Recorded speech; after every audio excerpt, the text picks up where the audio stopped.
Welcome to my review of Kung Fu Master for the arcade.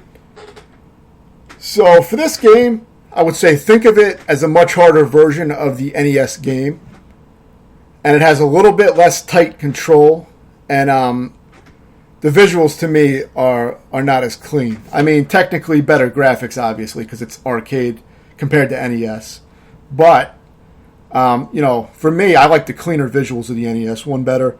And I like the tighter gameplay of the NES one better. I just feel like the hits are a little snappier on the NES, probably because there's less animations, and it just feels sharper. Sharper control. At least to me, it just feels more responsive.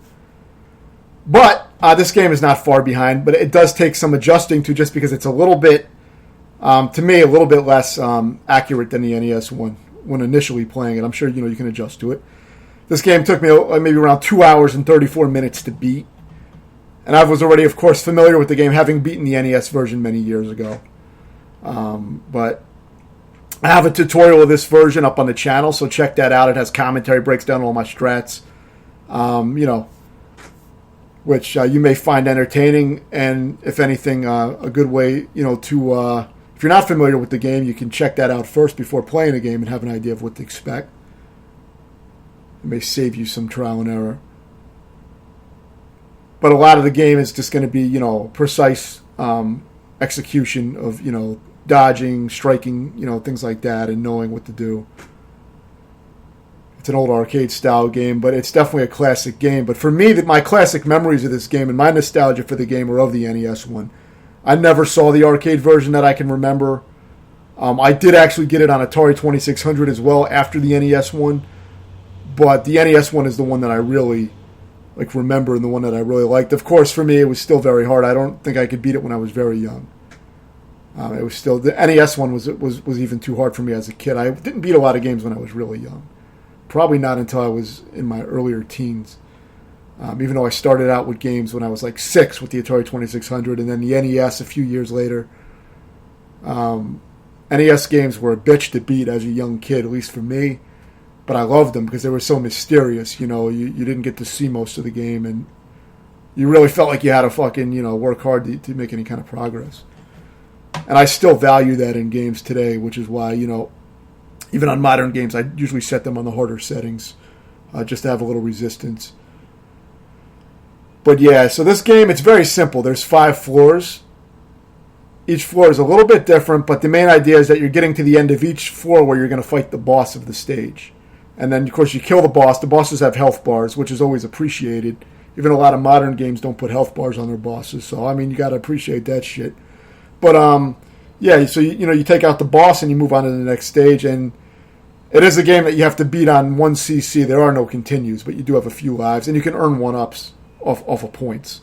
So you'll probably get a few 1-ups off of points. And you just take out the bosses at the end of each stage. You complete the 5 stages, and after you do that, you get a little ending, and then the game loops.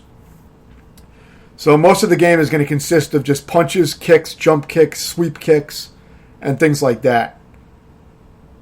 So, it's about having precise, accuracy with hitting things and using the various moves. Sometimes you're going to want to use a punch or a kick depending what's coming at you. I believe punches are usually worth a little bit more points, maybe twice the points. Jump kicks are, I think, worth more points too. So there are ways to score more. There is some depth to that. If you're into scoring, then there's ways you can play the game for that, obviously. For me, I was just playing it just to beat it. So my review is not going to be in-depth to that point from a scoring perspective.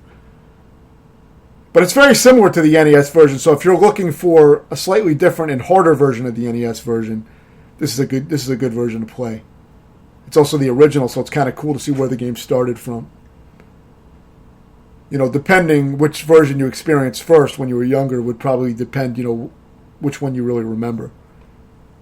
Like I said, this one, I don't think I ever even saw it until much later on emulation when I was older.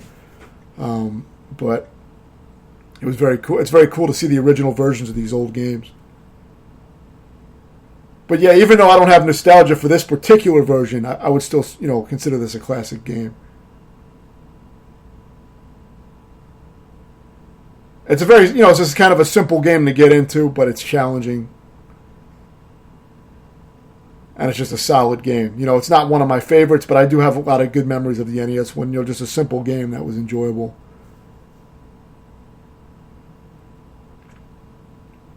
And yeah, you're going to have guys like, knife enemies and shit that you want to dodge and take out. Now, once you get to the end of the stage where the boss is, the enemies will run away, I believe. So, that can be part of the strategy, too, is not fighting the guys if you're just trying to win. But, of course, I cover all that in a tutorial. Some of the finer details I'm not 100% certain on because it's been so long. Which reminds me, the last boss on the Commodore 64 version of this game was ridiculous. I did beat that version as well, so you might want to check that out. But it makes no logical sense on how to actually hit it. But I practiced it with save states. I was eventually able to figure out somewhat of a way to do it. And, of course, then in my legit attempt, I did break through. So luckily, this is the original game. At least this one plays a lot better than that shit. It's kind of similar to the NES version in the way you fight the bosses, but there are some nuances. But yeah, if you want one of those old classic style arcade games, Irem put out some really great fucking arcade games. And this was one of the earliest ones, I believe. So this was actually, a great start for the company, and it was just a good, solid, and fun game. For me, it's a 7 out of 10, and I think it has good replayability because you can play it to see how many rounds you can get through. You can probably speed run it, score it, stick it up your ass. You can pretty much do whatever you want with it. But if you have any questions, let me know, and thanks for watching.